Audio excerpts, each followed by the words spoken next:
Why is that important to pick the hard route than the easy route? Because that's what's actually going to motivate you. Because if you pick the easy route, then you're picking it to give yourself an out because you know that this person's going to be kind to you. I think you gotta have a dream. The School of Greatness. Really? Yeah. Please welcome Lewis Howes. Welcome, everyone, to the School of Greatness podcast. I am so excited about who we have coming on. Maira Konnikova is here, and you have an incredible resume. You went to Harvard undergrad, and then you got a psychology PhD from Columbia. You're a best-selling author and contributing writer to The New Yorker. And with your successful career, you decided, I want to go play poker, even though I have no clue what I'm doing in poker. I've never played before. And I'm going to go be a professional poker player, win a bunch of money, and learn social dynamics and human psychology from the pros. And it's fascinating what you learned. And I'm curious, why did you choose this social experiment to go play poker? I became really interested in the notion of luck and the role that luck plays in our lives and how we can learn to really spot luck and to tell the difference between what we control, what we don't, where our skill ends and where kind of luck and chance begins. And I decided I really wanted to write my next book about that. That's not a book. That's just a broad question. And so I did a lot of reading, which is what I always do whenever I'm starting something new. And so I decided to pick up John von Neumann's Theory of Games, which is the foundational book of game theory. And I didn't understand most of it, found it very boring, but learned that John von Neumann was a poker player, and that not only was he a poker player, but that poker inspired game theory. So here's this guy who is one of the most brilliant minds of the 20th century. John von Neumann is the father of the computer. Like you and I would not be doing this right now if it weren't for him. Also one of the fathers of the hydrogen bomb. So a lot of different sorts of creations and game theory, but just brilliant guy. And he wrote that poker was the most perfect analogy for strategic decision maker that he'd ever come across. And he actually thought that if you could solve poker, if you could solve No Limit Hold'em, which is what I ended up playing, you'd solve life, basically. You'd have a roadmap for the most complex human decisions. Is this why I'm a failure? Because I haven't figured out poker yet? Yes. That is exactly right. No one has solved poker yet. Poker is actually still an unsolved game. And it's kind of at the forefront of AI research. They use it as the golden standard of AI because no one has solved it. But he said, poker is a game of incomplete information. So unlike chess, which you can see the whole board, you can see all the pieces, and there's always a right move. Right? If you give me enough computational power, I can solve it for you. I can tell you exactly where I'm supposed to move. But poker, you can't do that because there are the cards that you have and I don't see them. I don't know what cards you have and you don't know what cards I have. And we don't know what cards are still coming in the deck. So, it's not a chessboard. All of a sudden, half the pieces are obscured. And then it's a game of people, of intention, of trying to figure out, what do you know? What do I know? It's a game of information. And that's starting to look like life. That's starting to look like actual decision making. And I was really intrigued. And I thought, this poker thing sounds interesting. Let me read a little bit about it. I started reading about it and just something clicked. I thought, this is my book. This is what I want to write about. Why don't I learn the game? Why don't I get someone really, really good to teach me? Because one of the things I've learned throughout my life is it's always much better if you have someone who's really good on your side. Absolutely. Coaching is good. Mentors are good. And so I've learned to always ask for help. I think it's the most powerful thing we can do is to say, I don't get this. I don't know. Help me. Teach me. And so I decided, let me find someone to teach me and let me spend a year, it was supposed to be a year, learning this and just use my journey as a way into these questions of skill versus chance and decision-making and trying to answer all of those philosophical queries that I had before I got started. And I didn't know if I was going to be good. I didn't know what was going to happen. I wasn't planning to become a professional player. I was just planning to kind of do this experiment. Research experiment, yeah. Research experiment. Did you have a certain amount of money? Okay, here's $10,000, and once I lose it, I'm done. Or no. So I was going to play in. I was planning to use a part of my book advance to finance this, and I was going to play. Eventually, the end point was going to be the main event, which costs $10,000. Yep, the main event of the World Series of Poker. But so I got Eric Seidel, who's considered one of the greatest players of all time, to agree to take me on as a student. I'm still talk about luck, one of the luckiest things ever, because I think he was very interested in the project and in the note and in its implications for poker, that I could potentially bring poker to a new audience of people who don't play poker yet. And he loves the game, and I think he saw this as an opportunity to share that love and to kind of, and to grow the game. But one of the things he taught me right away was bankroll management, which is such an essential skill for life. Bankroll management? Yeah. So you have a bankroll. That's the amount of money that you have. And you have to figure out, how do I budget it? How do I manage it correctly? How do I play within my bankroll so that I don't go broke? So that I don't reach the end of the line and say, oops, there went my $10,000. And so he actually forced me to move up organically.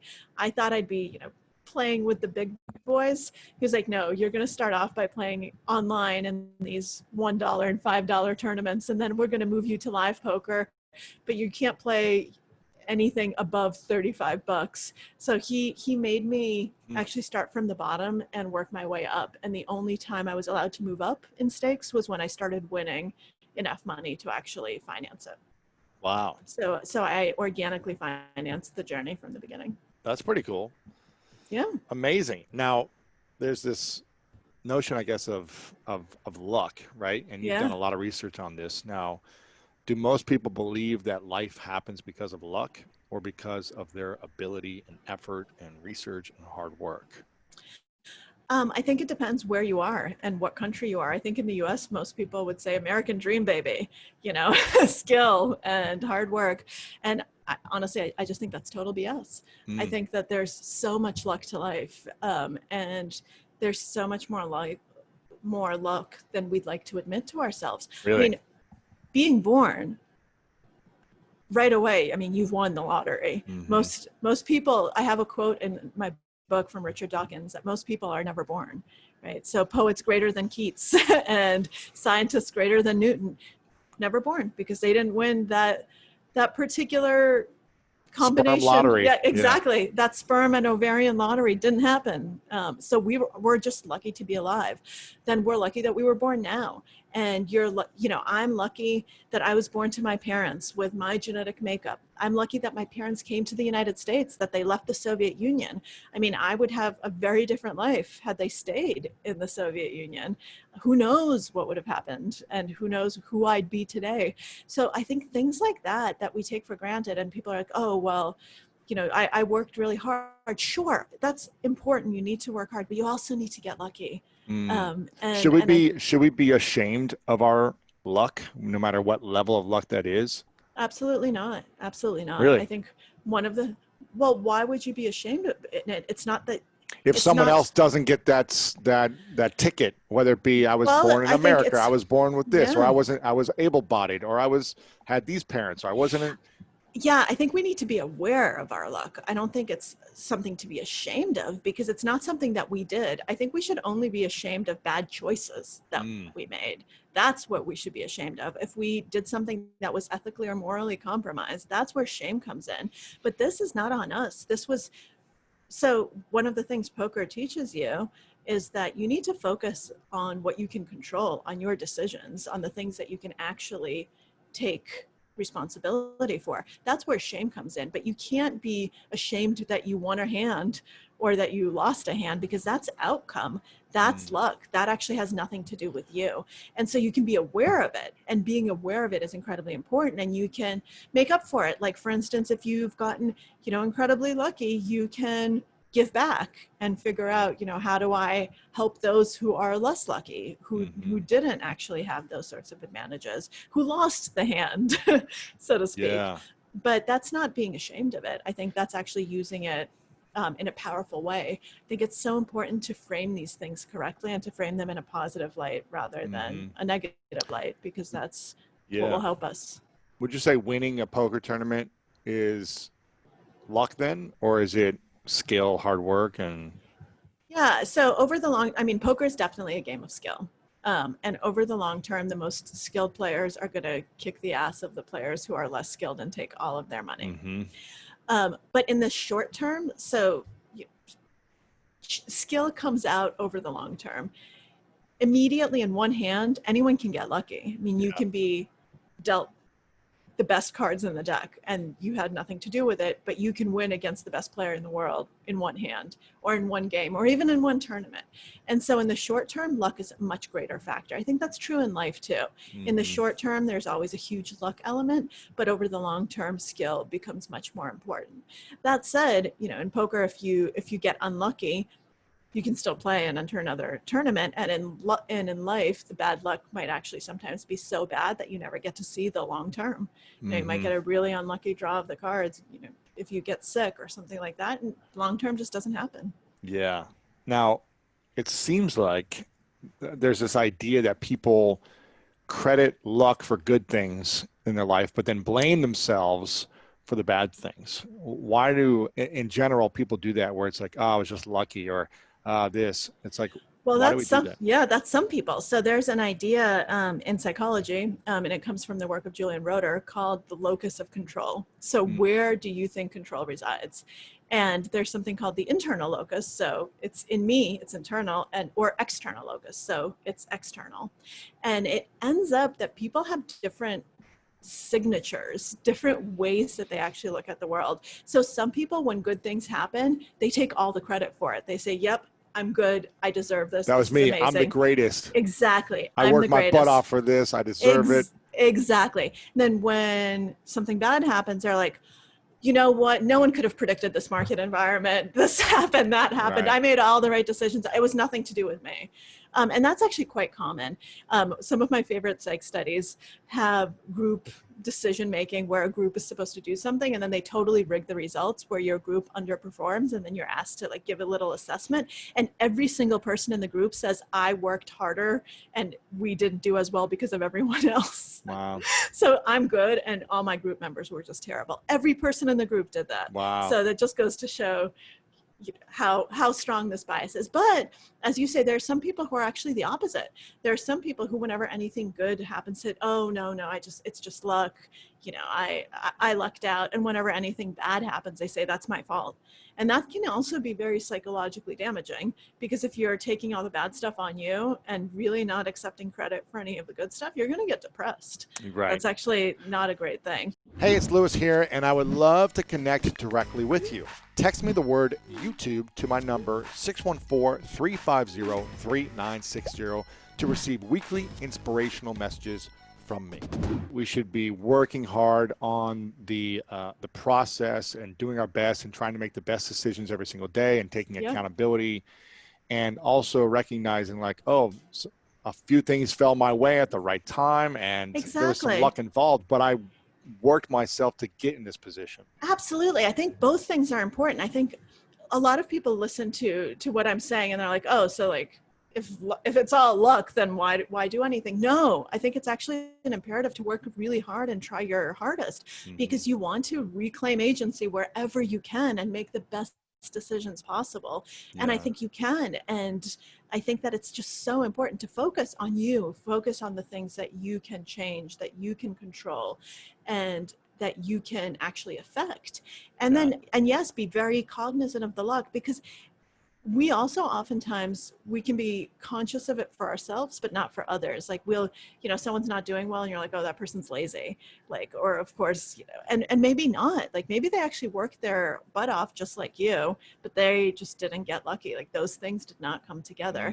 So I think we need to be, being aware of just how much luck there is and that we should still be working really, really hard.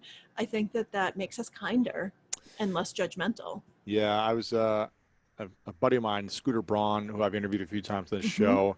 I was like, what do you think it was, man, that helped you become, one of the most influential people in the music industry and have the Yeah. biggest talent in the world, and Justin Bieber and Ariana Grande and Demi Lovato and Kanye, you know, all these big names. Yeah. What was it? And he was like, a lot of it was luck. He goes, to be honest, like being in the right city at the right time. And yes, I showed up to the events. I networked my butt off. I added value to people. I built these relationships. I failed and worked, but I was in the right place and I did the right actions at the right time, which led to, you know, seeing Justin Bieber on the internet. And then I took the actions. I reached out to his mom. I did this, and it blew up. Like the timing and everything worked, but Yeah. I worked the process as well, Yep. which leads to greater success, which leads to the next thing. And then we could all mess up and make poor decisions, like you said, which could face unluckiness afterwards, I guess. Like, so. Yeah, I mean, I think that's so important. Like everyone who's like, oh, I had that idea. Like I could have created Facebook. Yeah, but you didn't, right? Right. You didn't execute it. You didn't go through years of crap and failures and financial stress and headaches and yeah. It's always Facebook. Everyone always Yeah, thinks right. they could have done I was thinking Facebook. about Google years ago. Yeah. Exactly. It's always like, what are the big ones? And you're like, yeah, but you didn't. And so yes, Right. I think it's so right. It's so true. You do have to be in the right place at the right time. And you do have to, but some people might actually be in that same place at the same time, but they didn't do the work. So they don't even see the opportunity. They don't even realize what they're looking at. So they How do can't we take see advantage of opportunity? preparation. I think that's working hard. I think that's being open-minded. It's being attentive. I think one of the things that I've learned over the years, both through poker and just before, is how essential it is to be present and to actually pay attention, actively pay attention throughout our days. It's so hard. People are like, yeah, I always pay attention. No, you don't. Our brains do not pay attention. Our brains are all over the place. Like how many browser tabs do you have open right now on your computer? Don't answer that question. Right. Right? Like we're pulled in a million different directions, and that's how our brains are wired. Our neural wiring. So we have something called the default mode network, which is what's active when we're not doing anything, when we're just kind of sitting and relaxing. And what it's really doing is just scanning the environment. And so the modern world is just basically it's like junk food to the default mode network, because there's always something going on. And so our minds are just wandering constantly. Are like, ooh, this, ooh, that, ooh, this, excellent, fascinating. And that's the default state. What's really hard, what takes a lot of energy, is to say, no, I'm going to pay attention to one thing. I'm just going to focus. I'm just going to look at you. And I'm not going to look at anyone else, and I'm not going to have anything else going on. I'm not going to be checking my phone. I'm not going to be doing this. I'm not going to be multitasking. I'm actually going to make that conscious choice to be present. It takes so much energy. Most people don't do that, but that's what allows you to have enough awareness and open-mindedness to actually spot opportunities and see what's going on. I mean, maybe Justin Bieber sitting in a cafe and singing at an open mic night, and someone is really just busy getting drunk. Someone else is hitting on a girl. Someone else is doing that, and no one's paying attention. And one person is actually just paying attention to the singer and is like, wow, this person actually has presence. Seeing the possibility, yes, of what could happen. You know, maybe it works out great, maybe it doesn't, but there's something. Yeah. Because if you actually, I think music talent spotting is a really great example of this, because so I don't know if you've ever interviewed Brian Koppelman, but he's someone I know. He's a writer. The show Billions, he's the one who created it with David great Levine. Show. It is a great show. The movie Rounders for poker fans, that's Brian Koppelman.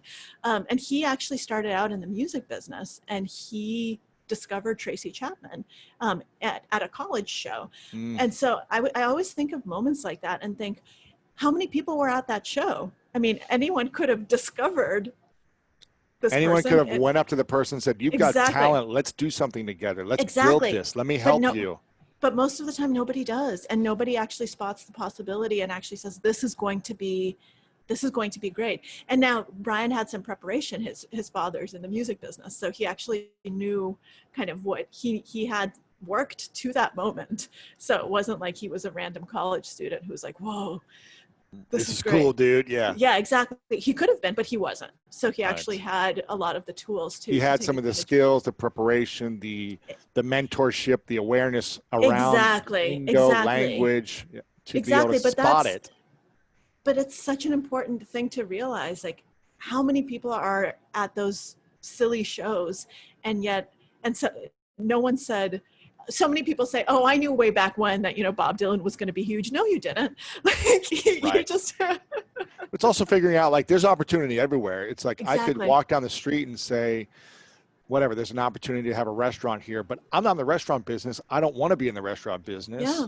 That's not where my passion and my mission lies. And so I think you need to be aware of what do you love in your life? What brings you fulfillment and happiness? Where do your skill sets lie that you could channel the energy into something meaningful or purposeful or financially rewarding for you Yes. in life? As I opposed completely agree with that's a that. great artist. I'm going to go sign her. No, I'm not in the music business.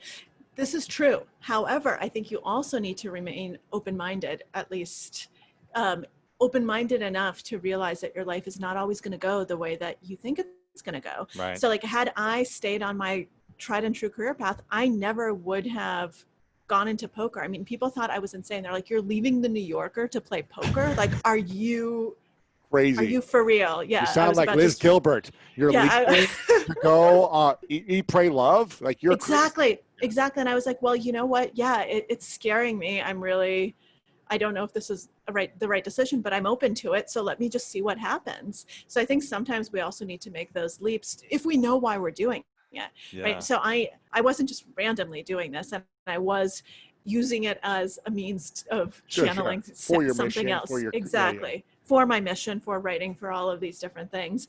But I do think that sometimes we do need to be open to the fact that life never looks like you thought it was going to look like. Of course. Of course. Hey, it's Lewis here, and I would love to connect directly with you. Text me the word YouTube to my number 614-350-3960 to receive weekly inspirational messages from me. You thought you'd be ballerina in New York or something, Hey, I thought I'd be on book tour right now, right? Wow, Who in the world right, knew yeah. that we'd be in the middle of a pandemic? It's crazy. Right now, I was actually supposed to be in Las Vegas during the World Series of Poker. The main event is this week, or No was way. this week. Yes. What is it? How are they doing it right now? Is it like They're online? not. No way. The World Series was canceled because of COVID. Man. So now they actually moved. I thought Vegas was open. Nope, not for tournament poker. Oh, wow. Yeah, so the world is very different from what I even thought 6 months ago I was going to be doing. Right. And you have to be willing to adapt in all these times. Exactly. Now, Exactly. I'm curious, how much money have you won overall? Is that public? I'm curious. Yeah, it is. It is.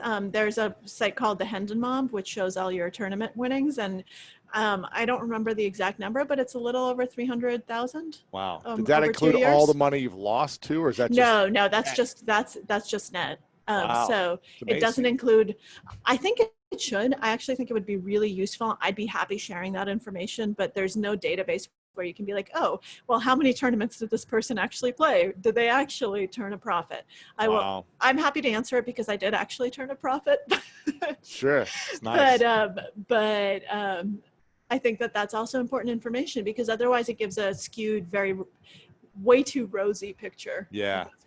Now, how did you separate going into something with your own money, the decision-making process from your emotions or your social anxiety or your fears or whatever, judgment, insecurities, by not being this professional going into this?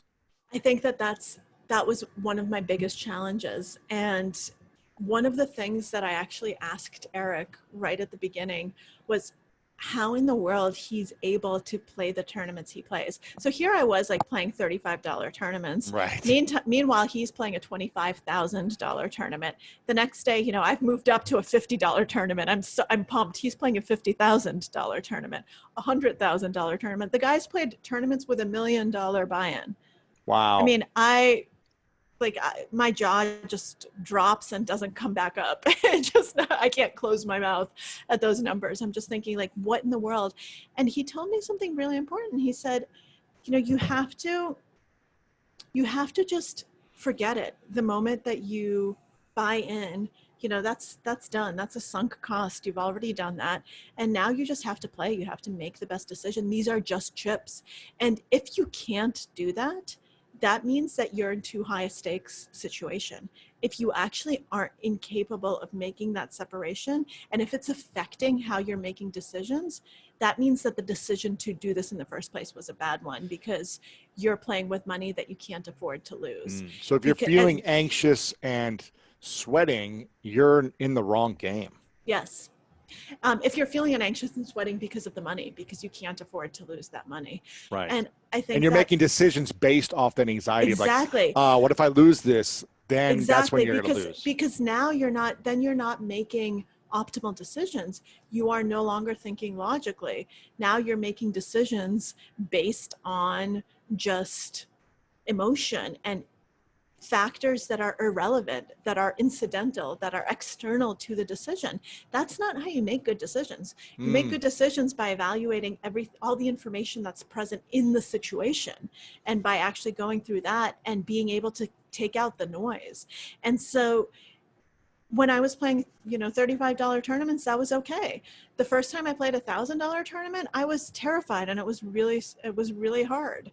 And then you kind of get used to it, and so you kind of gotta you kind of gotta feel a little anxiety at first. You do. To break the barrier. You're like, I've never done this much, and then you're like, okay, well, I lost, and it wasn't that bad. Let me go do it again. And it's so funny that you phrase it that way, because I'm still alive. Yeah. One of the mental habits that I've had for as long as I can remember is before I do anything, and I don't know if other people do this too. So I don't know if you do this, for instance, but I always play out the worst case scenario in my head. Yes. Like every single time I'm like, okay, what is like the worst possible thing that can happen? Always, like whenever I do anything that scares me. And then after I do that, like if it was, it's almost like it already happened. I'm like, okay, I could deal with that. And if I already know the worst possible thing, then it actually makes me a little bit less anxious, and it makes me okay with it. Is that a psychological process or term that you sure use? It must be, but I no, there is a psychological term for it. I don't remember what it is, but this is what I do. This is what I learned in public speaking, overcoming my fear of speaking in public. Terrified to get up in front of two people and say a sentence, because I was always afraid of the way people would view me and their perception of me, and looking stupid and not having the right things to say, and being worried about that. And as I started to do more and more of my training, I went to Toastmasters and practice every week in front of a small group. And I got better and better every week when there was nothing, let's say, on the line except for my own emotional anxiety and stress and worry about this group of people.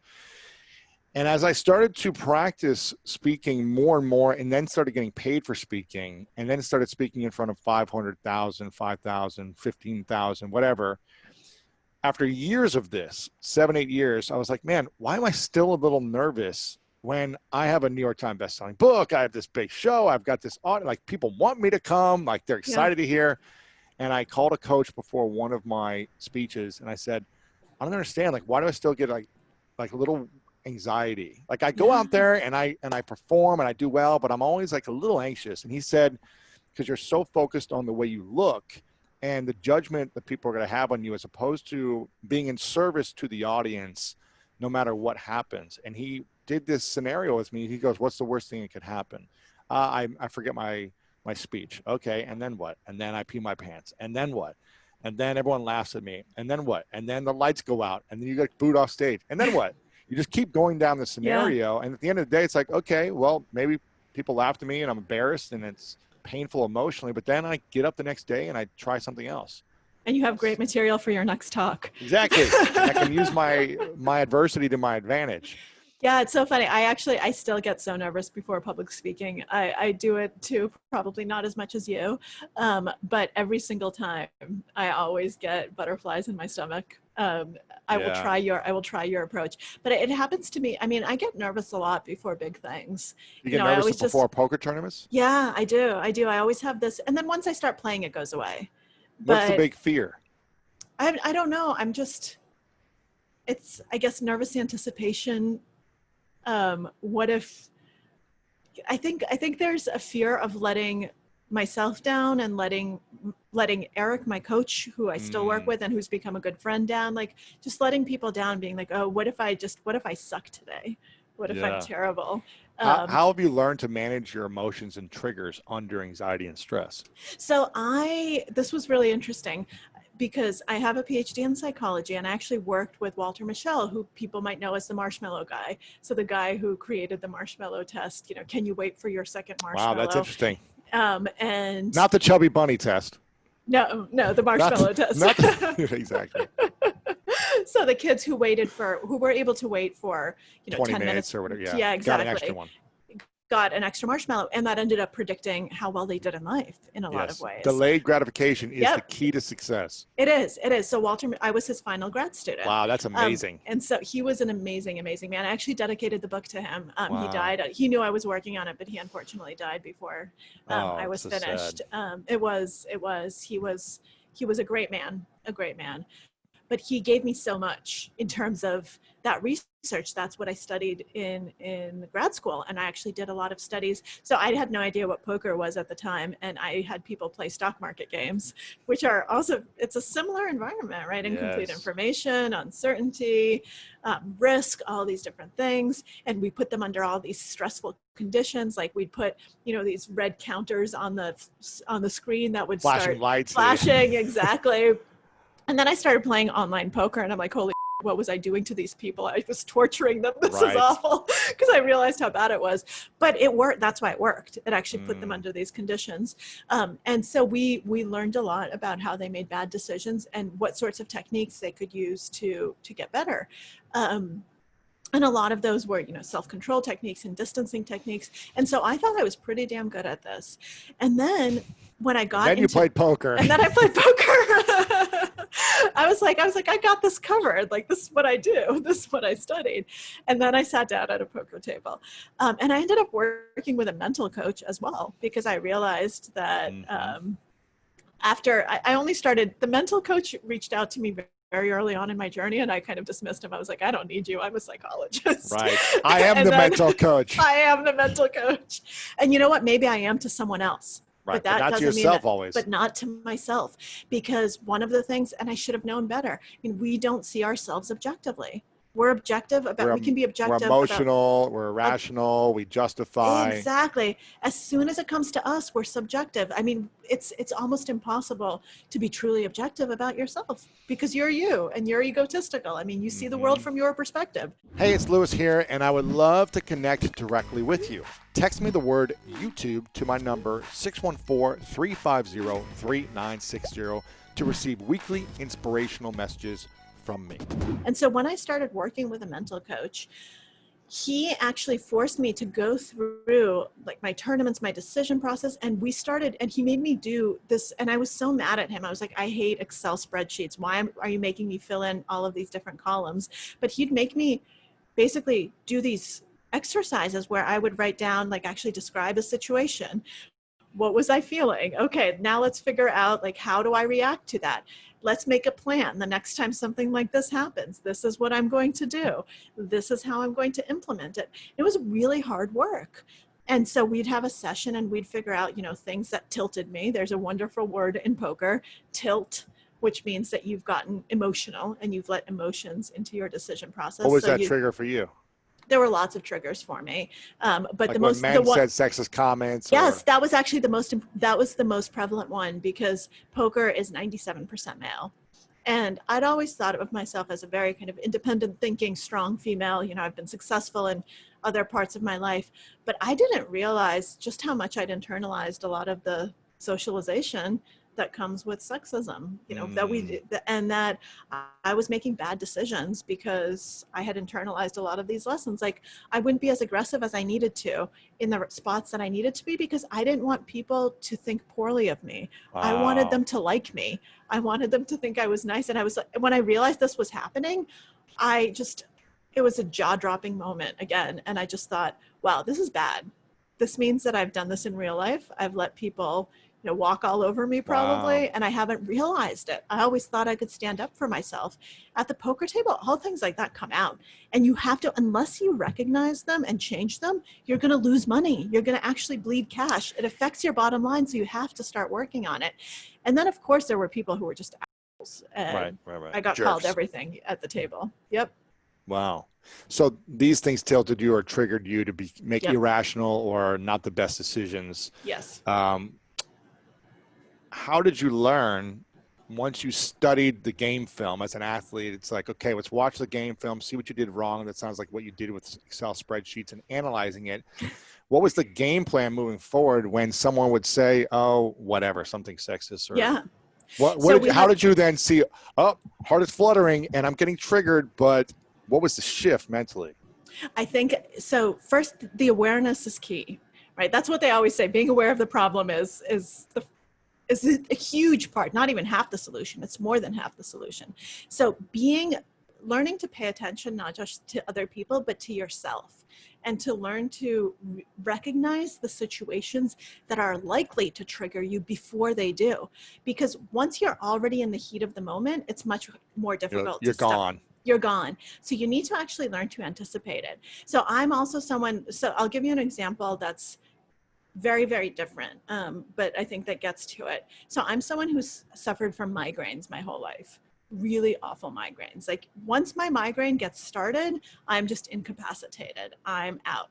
Like sometimes for multiple days, and it's not pretty. And so I've had to get very, very good at noticing the earliest signs that I might be getting a migraine and taking preventative action before that spiral can start. And Like I've got meditation, sleep, or rest. yes, meditation, sleep, rest, all of these things. Advil, a lot of Advil. So no, seriously, like So painkillers it's not that throbbing. so that your head will never get to the point where you need the migraine medication.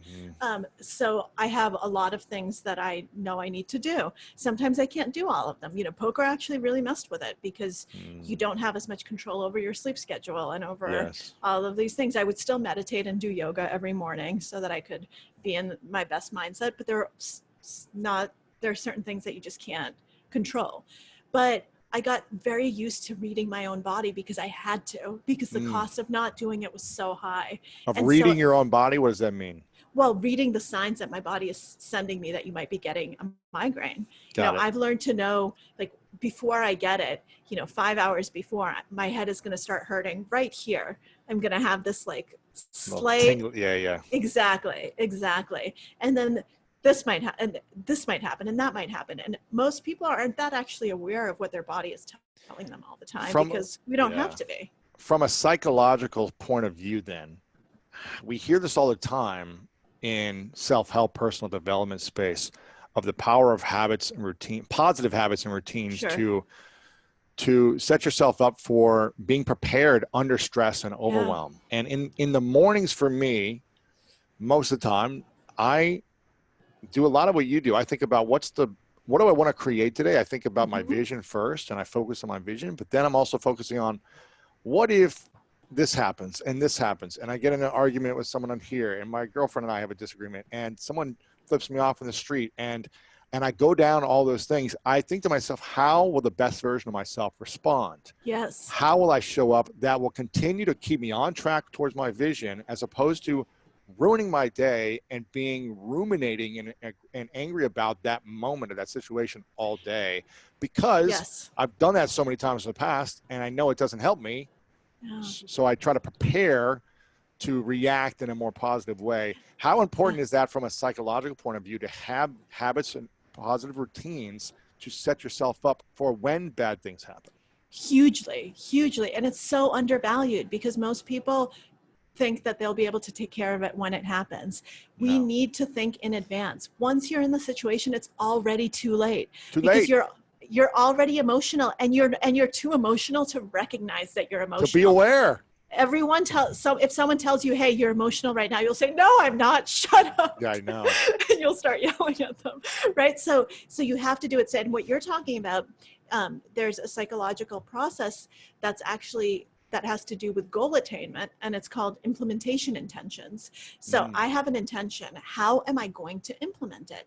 And the way that you do it, if you're going, it's exactly what you do, but the way that we do it in psych studies is you have people actually write if-then statements. So like, if this happens, then I will do this. So like, if my intention today, let's do something very simple, is to go to the gym and to work out because it's something I've been working on, and and part of my goal. It's really important. It's one of my goals. So today it's really important for me to accomplish this because I already haven't gone the last 4 days. So, okay, now think about all the things that could get in my way and that will often prevent me, and how will I react? If it starts thundering outside and pouring and rain and the weather's horrible and I don't want to go outside, then I will take an umbrella and, and walk to the gym and, take a shower and whatever it is you're going to do, very specifically. So no matter what the excuse, you're still going to have a way to make it happen. Exactly. So that's why it's an implementation intention. How am I going to implement my intention? Gosh, that's powerful. So if if I'm just too lazy and it's so comfortable, then I'm going to call my friend Ben and I'm going to say, Ben, you're going to come to the gym with me. And I'll tell Ben in advance that he's going to be my gym buddy. And Ben is going to come and pick me up and we're going to go to the gym together. What's more powerful? Someone else holding you accountable, an accountability partner on your goal, public accountability, which is like, I'm going to do this world on social media and hold me accountable, or investing in a coach or accountability or mentor to hold you accountable. Which one is more powerful in psychological terms, do you think? It depends on the person. So different people are motivated by different things. Overall, usually the most powerful, statistically speaking, but it might not be for you, is public accountability. So if you actually publicly commit yourself, because then there are lots of people who are watching this and you're failing publicly if you don't do this. Even more powerful is to tie that to a financial outcome that's very unpleasant to you. So what studies have shown is if, for instance, you say, my goal is to go to the gym every week, since we're using that at least 3 times a week for 1 year. And I'm going to publicly commit to this. And if I don't, then I'm going to be donating $10,000 to the NRA or whatever organization you hate. And you have to actually take that money at the beginning of the year and put it in escrow with someone else. And put it in escrow so it's... Exactly, so that you can't change your mind. And if you combine those two things together, so take the organization that you hate the most and say, I'm going to give an amount of money that actually hurts. It can't be $10. It can't be, it can be $100 if $100 is really going to hurt for you. Hey, it's Lewis here, and I would love to connect directly with you. Text me the word YouTube to my number 614-350-3960 to receive weekly inspirational messages from me. Is it outcome-based in terms of I'm going to go to the gym and lose this amount of weight by this date, or is it process-based? It depends. It depends. It depends on what you want to do. But like I said, it's also very personal. And I think that the process-based is much more important because you can't control the outcome. Showing up 3 times a week. Yeah, you might. Exactly. You can't control the outcome. Or your goal might have been too big for your. Exactly. You might not have realized it. And that's different.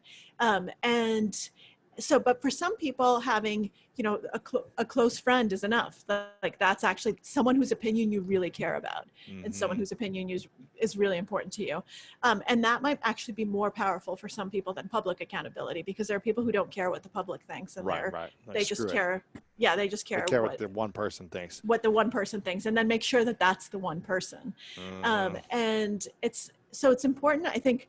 What we keep coming back to is it's important to do a self-assessment and to realize what's going to motivate you, what's going to work for you. And then to pick the hardest road. You have to pick the road that's the hardest, that's going to hurt. So if this is the person whose opinion you really care about, then that's the person who you should be accountable for. Don't pick the other person because you're too scared of picking this person. So interesting. Why is that important to pick the hard route than the easy route? Because that's what's actually going to motivate you. Because if you pick the easy route, then you're picking it to give yourself an out because you know that this person's going to be kind to you. So true. And you can't have an out if you actually want to be accountable. This is so funny. and the gym and the weight is like the easy example because it's something that a lot of people struggle with, and going to the gym is something that is hard for a lot of people. But this can be on so many different levels, and in so many different areas of your life, and it's so powerful. It's huge. I mean, I love talking to psychologists like yourself because it edifies a lot of things I've done, you know, whether it be instinctively or maybe just by random luck. Yeah. Where when I was doing Toastmasters, I remember I knew how much it crippled me to speak in front of an audience of 2 or 20. Yeah. In high school and college, it crippled me to stand up and read aloud, everything. It was just like miserable. And I met actually overcoming another fear of mine, which was salsa dancing.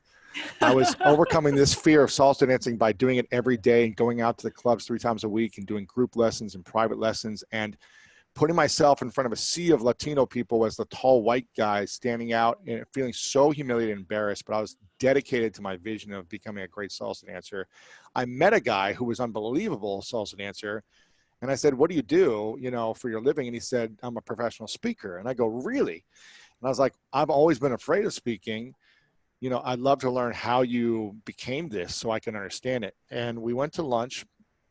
And he told me about Toastmasters. I never heard about it before. He goes, I want you to join Toastmasters next week and do some research and join it and do it every week for a year. And just out of like trusting the guy, I was like, okay, that's what I'm going to do. And what I did, I didn't just find one Toastmasters. I found 5 different ones that I went to as a guest, like a club to teach public speaking. And I went to 5 different ones within a week. And what happened is there was one that was so intimidating, way beyond all the others. It was like everyone was a professional speaker. People had New York Times best-selling books, and it was like everyone was in suits, and I was like this 24-year-old punk, like kid, and I was just like, what am I doing here? But I was like, this is the place I need to be, the place that brings me the most fear, anxiety, and stress. I need to go here because they're going to elevate me quicker than the easier place. Yes. Right? That's so important. A lot of people, I wrote this piece a number of years ago, back when I was still writing regularly for the New Yorker. And it was about redshirting kindergartners. So do you actually redshirting? So it comes, wait till they're 6, not 5. Exactly. So it comes from sports, right? Yes. So you wait a year, and it was very popular for a long time because your kid's bigger and stronger and does better. And it ends up that it's much worse for kids over the long term, because what is going to make you stronger? Is it going to be being a weaker, like a smaller fish in a stronger pool where you actually have role models and have to push yourself and have to strive and be the best version of yourself? You're going to struggle because there's going to be people smarter and older than you. Exactly. Or do you want to be, ahead above everyone else? So you never have to learn to work hard at these crucial formative years. Wow. And all of a sudden it actually comes back to bite you because you were always the best. It's not good to be the best. I always tell people that one of the reasons I love being a writer and being a journalist is I get to go to the smartest people in the world and say, tell me what you know, teach me. What my goal in life is to always be the dumbest person in any given room. Speaking my language. Because that's how you learn. It's so inspiring. I just want to be surrounded by people who are better than I'll ever be. I want them to I want to see what they're doing. I want that to inspire me. I don't want to be surrounded by people who I can't learn from. I know. And this is why I continue to interview for the last 7.5 years, the brightest people in the world, because I'm like, wow, I'm just learning so much and then I can implement it. And I love that you said redshirting, because I was a football player in college, and I was the only freshman to not redshirt at the college I went to out of I think 30 or 40 freshmen that came in, because I said to the coach, half of it was my stubborn ego. Yeah. I was like, I want to play. And part of me was like, I wish I would have redshirted after the fact because I didn't play. I played, but not that much. But what it forced me to do is I was on the field during games with all the upperclassmen, and I was terrified. I was like, don't mess this up. And I was like, everyone's watching, and all the freshmen are back at home on away games because they don't get to travel. So I'm experiencing it as an 18-year-old where most of them are like, okay, we just practice and show up to home games. And I remember because it accelerated my process for the next year. I was a starter and it was dominating, where all these other freshmen that were now at their first year playing, it's like, okay, rookie, you're now in your second year, but Yeah. Lewis had experience. We're going to put him in the mix. And it was a powerful experience. I mean, I lost some time maybe playing where I didn't get as much playing time where maybe that other freshman would have, but it accelerates the learning curve quicker when you're thrown in the mix. It does, because you're forced to get better. I mean, there's no other way around it. You actually have to challenge yourself. You have to get better. Otherwise, you're going to be cut. You're not going to be able to make it. And I think challenging yourself is it's a very powerful way to grow. I mean, that said, of course, there are certain kids who don't benefit from that. Yes. So I don't want to there are always exceptions. And so I'm not saying that this is true of everyone, but I think it's such an inspiring thing for a lot of people. And it's also liberating. It's so funny because it's very difficult for a lot of people to say, I don't know, I don't understand. For me, it's so liberating. I love saying that after I became comfortable with it.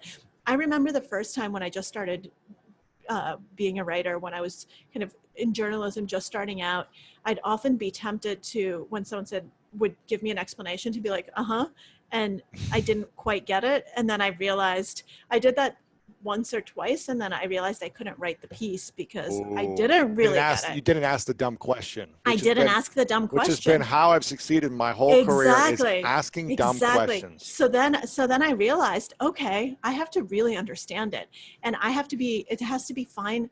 I have to be okay looking stupid in front of all of these smart people. That's fine. I mean, they're the experts. I'm not. And so then it was so liberating, and I became very good at saying, no, tell me again. I'm sorry, I still don't get it. I don't understand this. And then I would try to explain it back to them. So is this what you're saying? And sometimes they'd say, yes, exactly. And other times they'd say, no, you still don't get it. Here you go. And then eventually I would get it. And I had experiences, usually the toughest things I've written about, like not emotionally, but in terms of, I just didn't get the material at all. Because I studied psychology, but I did not study hard science. I don't understand a lot of that.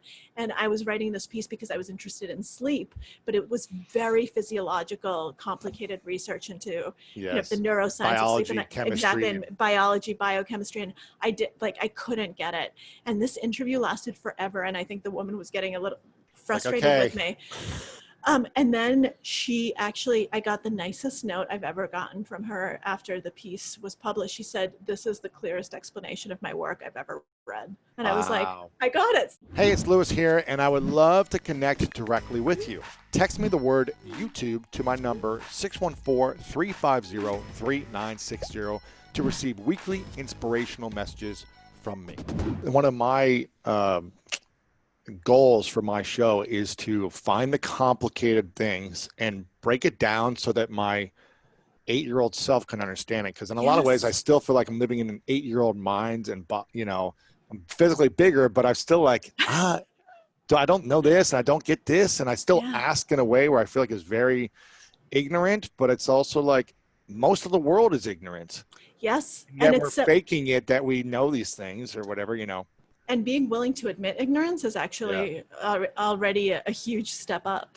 And I think you're so lucky that you're still an 8-year-old, because something that I think kids have, and then it's just drummed out of them in school and by society, is just innate curiosity and the willingness to experiment and to try different things. And then that's just beat out of us by the world, because we don't get rewarded for it. And people will stop saying, oh, that's a great question. They'll be like, why is your mind wandering? That's not what we're talking about. No, this is the way to do this, not that. Don't do it this way. Yeah, it's funny. We just brought a new member on our team, and after a couple of weeks, I checked in with her over email. It's just like, hey, I'm just really appreciative of your hard work. I know you have a lot of onboarding and learning to do, but keep asking questions and keep showing up with a positive attitude. And if there's anything I can do, let me know. And she emailed back. She goes, this means a lot to me.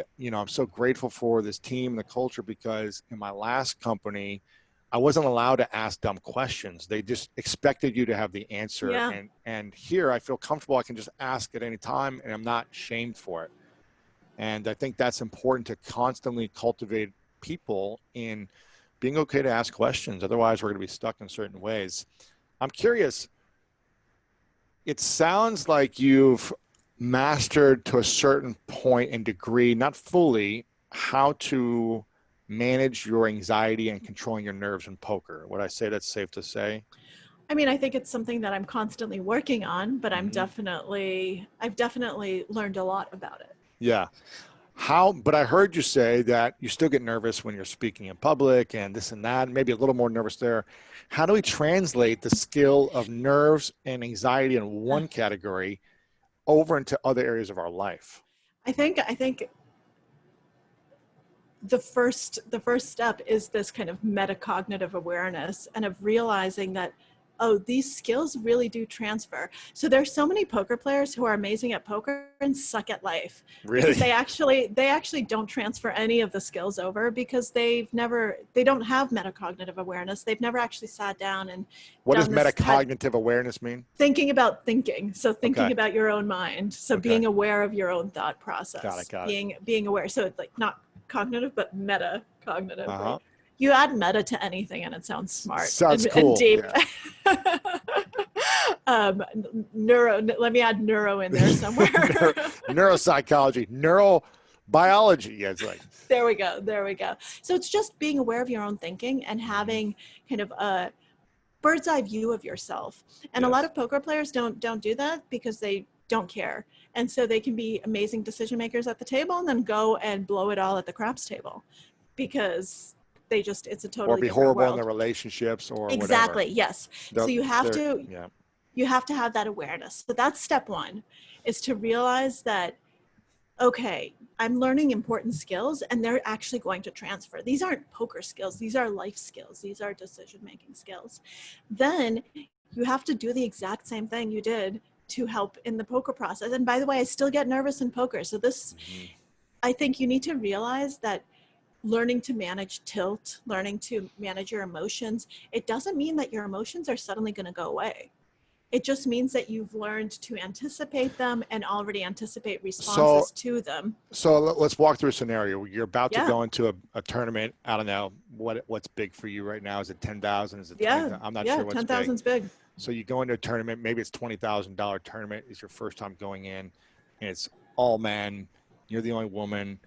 How do you mentally rehearse the day before, the morning of, all the scenarios that are going to go wrong? What do you say to yourself? Give me like a 60-second recap of awareness, preparing, and then do you script in your mind like, okay, when I feel like I really don't like this person right here, like, okay, I take 3 breaths, I have a mantra. What is that process for you?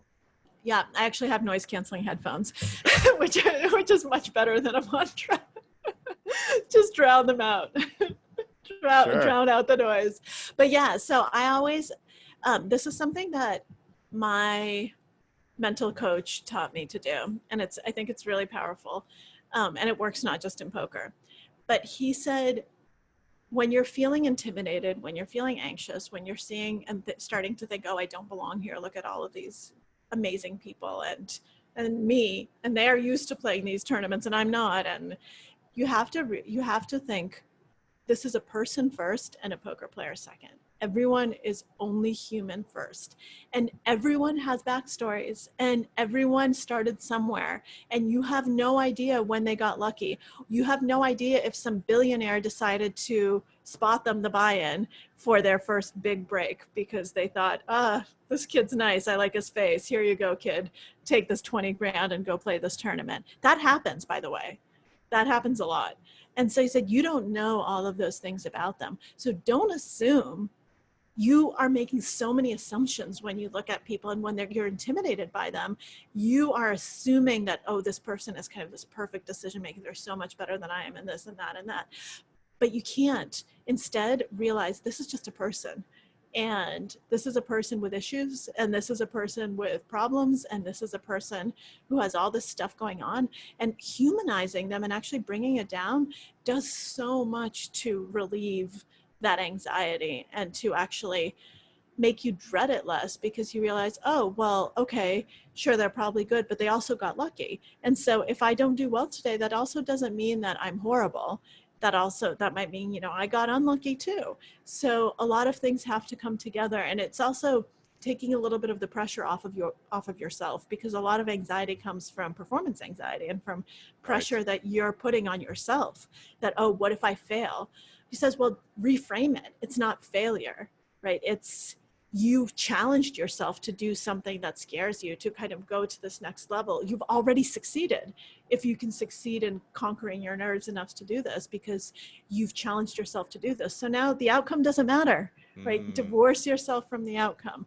Obviously, it would be nice to do well. What if the outcome matters to you? I want to win. I want to write this New York Times best-selling book. So you can't do that. You can't do that. No, so what should you be committed to? You can't be focused. So this goes back to our question earlier on about weight loss. Your goal cannot be the outcome. Your goal has to be the process, because you do not control the outcome. The outcome, that's luck, that's variance, that's chance, that's noise. What's within you to control is the process. What you're there to do is to make the best decisions you possibly can. If you do that, you've won. You've accomplished your goal, whether or not you actually win. If you don't do that, if you end up making horrible decisions and lucking out, you played badly and you just got really, really lucky. You should not be proud of that.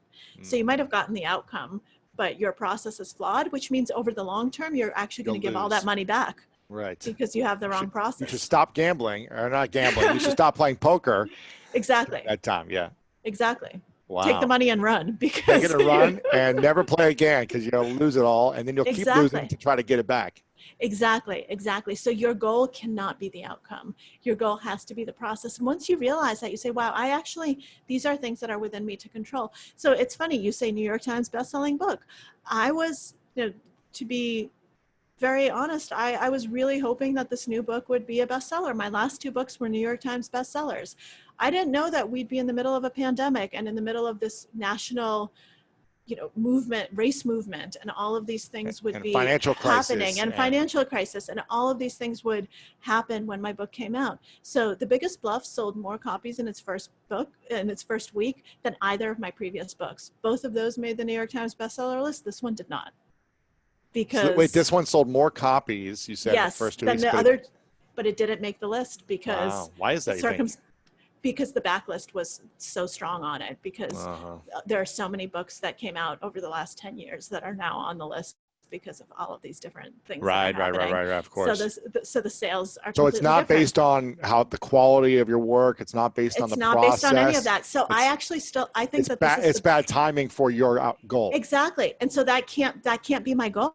My goal is to write the best book I can. And I think I did. I think this is actually the best book I've ever written. I think it's better than my other 2 books. And so luck plays a lot into our life, is what I'm hearing you say. Exactly. But I could control the process. I could control what I did. I mean, I worked really hard. I tried to do as much promotion as I could. I did what I could, but I can't control ultimately what's going to happen. I can't control the outcome. So that can't be my goal. Wow. My goal can't be to write a New York Times bestselling book. My goal has to be to write the best book I possibly can, to write a book that will give something to people.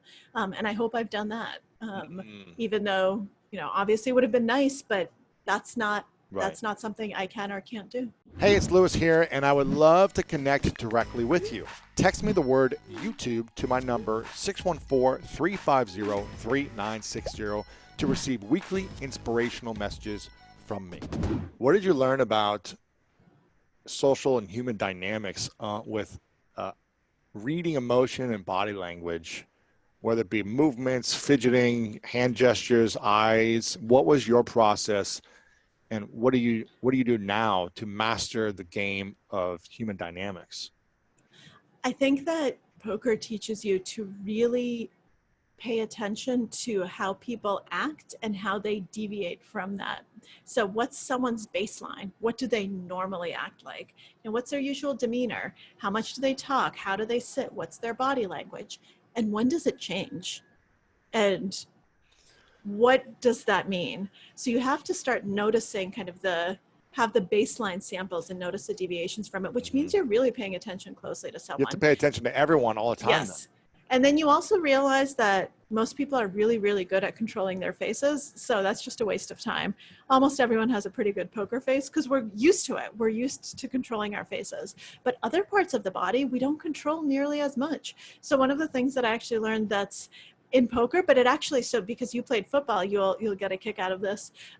So it turns out that most of the tells, the physical tells, are in the hands. Yes. So there's actually a lot of research now that's been done that shows that if people are looking at the hands of poker players only, even people who know nothing about poker are able to say with better than chance accuracy who has a strong hand and who doesn't, because we don't control our pulse and our, the way that we normally gesture our hands, we don't realize just how much our hands give away. The reason I said you'd get a kick out of this is there's actually parallel work that was done in rugby that so people who are spectators, even people who don't know anything about rugby, by looking at a player's hands can actually predict the direction of the ball.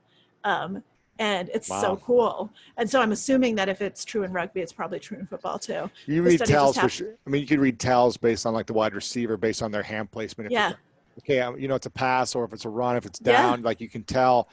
I think I saw in this, there's a friend of mine, Vanessa Edwards, she has a site called Science of People where she studies like the science of human behavior.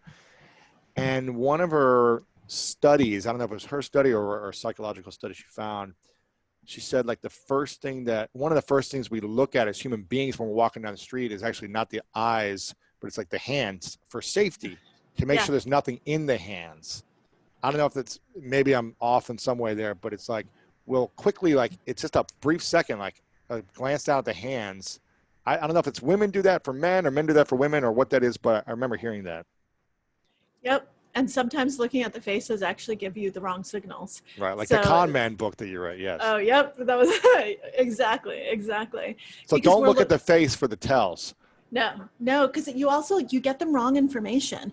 So people read a lot of things into faces that they shouldn't. Like we have subconscious stuff, like the jawline, someone's eyebrows, someone's nose. Those are there can be signs of trustworthiness that, evolutionarily, for some reason, we think, oh, this is a trustworthy face. We make this judgment in milliseconds, fractions of a second, and they oftentimes have nothing to do with reality. There's some fascinating research in Princeton where this guy, Alexander Todorov, is able to tell how someone is going to vote, basically what candidate is going to win an election for local elections, based on doing scans of people and just showing them faces and giving them likability judgments that they solve within fractions of seconds. If you tell people, do you realize that the more likable candidate based on just facial structure, when you don't know anything about the candidate, is the person you voted for? Really? They'll laugh facial at you. Structure.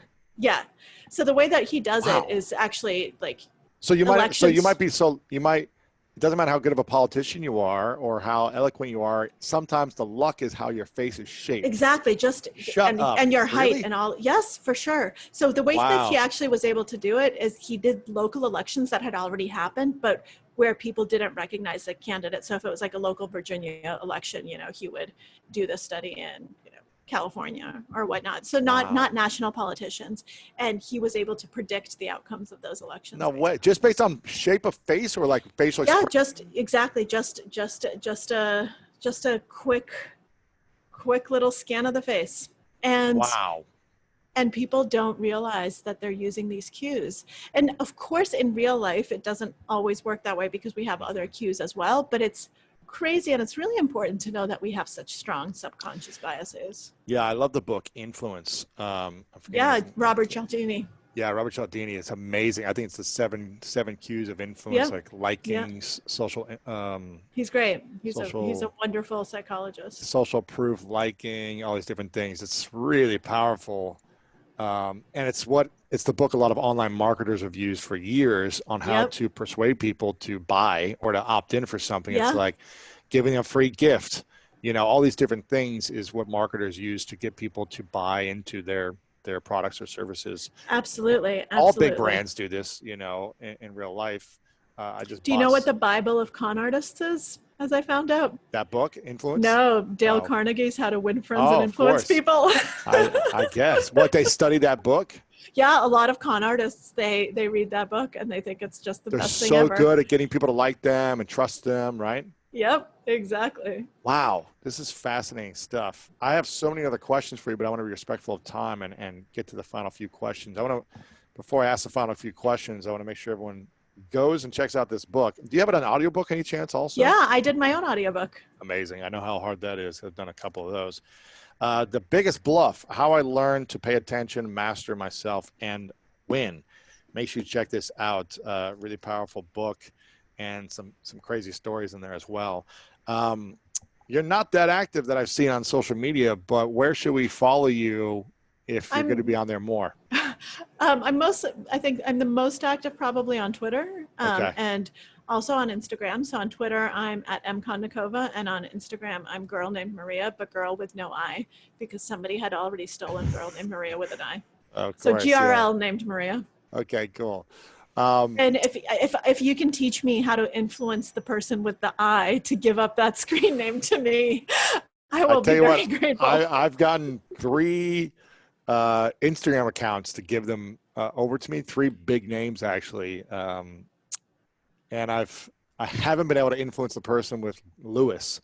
At So, Lewis, yeah. that would be something. But I do have at Lewis on TikTok, so Nice. something there. Nice. Hey, it's Lewis here, and I would love to connect directly with you.